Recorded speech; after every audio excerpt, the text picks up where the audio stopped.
Do you need to take a risk to succeed as a writer? I think the answer is yes. But if it is, which risk is the best one to take? Find out in this video.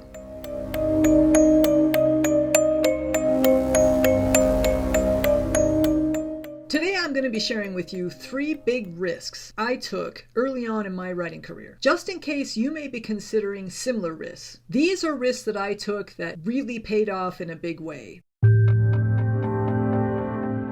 So the first one that I took that I was really glad that I did was that I left my corporate job and went freelance. The main reason I did that was because I wanted more time to write. I was a writer for a corporation, which is a great learning experience, but I was there for a total of 3.5 years. And I quickly realized that I would find it really difficult to make my personal writing dreams come true, which at that time was to have a novel traditionally published, because one of the things they expected was that you were going to be there over hours. I was paid salary, so I was often there late at night, I was often there on weekends, and even when I got off on time, I was just so tired and so wiped that it was very difficult at that point to then turn my attention and try to produce more in my fiction writing. I wasn't getting enough time, I wasn't getting enough practice on my writing to get good enough to get a traditional publishing contract.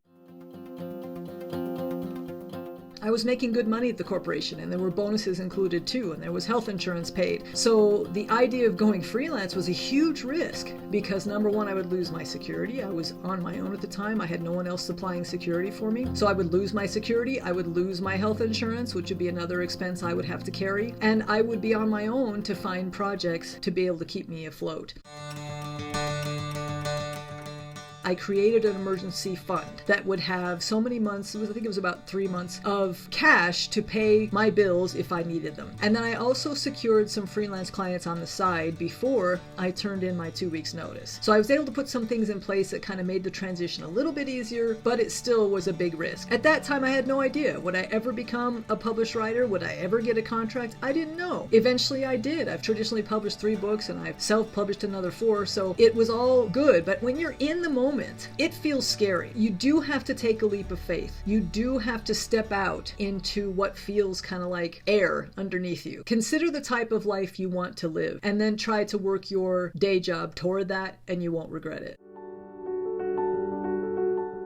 The second risk that I took, and I've done this all along in my writing career, that always feels scary, to this day it still feels scary, is investing in myself. And that means spending money on myself, my work, my education as a writer. Every time this has come up, I've worried about it. Because as a freelancer, it's up and down, it's up and down. Sometimes you have a lot of work, sometimes you have less work, and you're never really sure how it might go from one year to the next. Maybe you have a regular day job, but you have a big family that you need to support. Investing in yourself can feel scary. You can worry that this is a selfish decision. The house needs repair, or the car needs to be fixed, or the kids need something that you should spend on. I can tell you, after 25 years of writing, I have never once regretted investing in myself.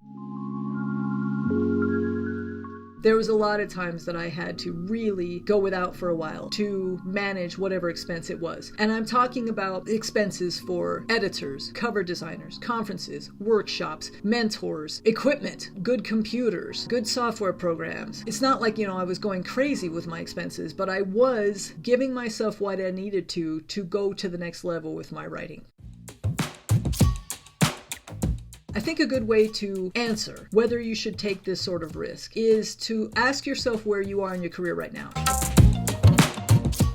Are you still moving forward? Do you feel like you're in a lot better place than you were last year? Are you getting better? Are you more skilled? If this isn't happening, then it might be time to invest. Make smart decisions, save your money, cut back on expenses, but know that investing in yourself is almost always a good risk to take.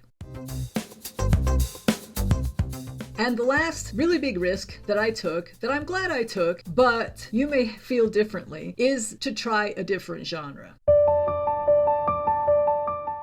I'm not the best person to talk about this because I've kind of bounced all over the place when it comes to genre. Looking back now on the 7 books that I've published so far, I realize that that's hurt me in some ways. If your goal is to make money as a writer, you're better off choosing a genre and then building that genre. That's not the way I did things, because I didn't have a certain genre that I was committed to early on. I was just writing what I wanted to write, and that's always what's worked for me. My first published book was an epic fantasy. My second published book was a supernatural thriller, as was my third one. Then I completely switched and went to nonfiction self-help books for writers. It was good for me looking back because it helped me to find my writing voice, allowing myself some freedom in which genre I was pursuing or writing about, allowed me to find my originality, to find where I really excelled with writing. I think that writing what you feel drawn to write is better for you creatively. May not be better for you business-wise, so it's up to you to make that decision. But I think it's better for you creatively because it allows your creative self to grow. It allows your own voice to come out. Some writers still can do that within a genre, and more power to them. If you can explore and find your voice through one genre, you're going to have success faster than I did. But if that is not how you work and you're more drawn to write what you're pulled to write at that time, then you absolutely should go with that.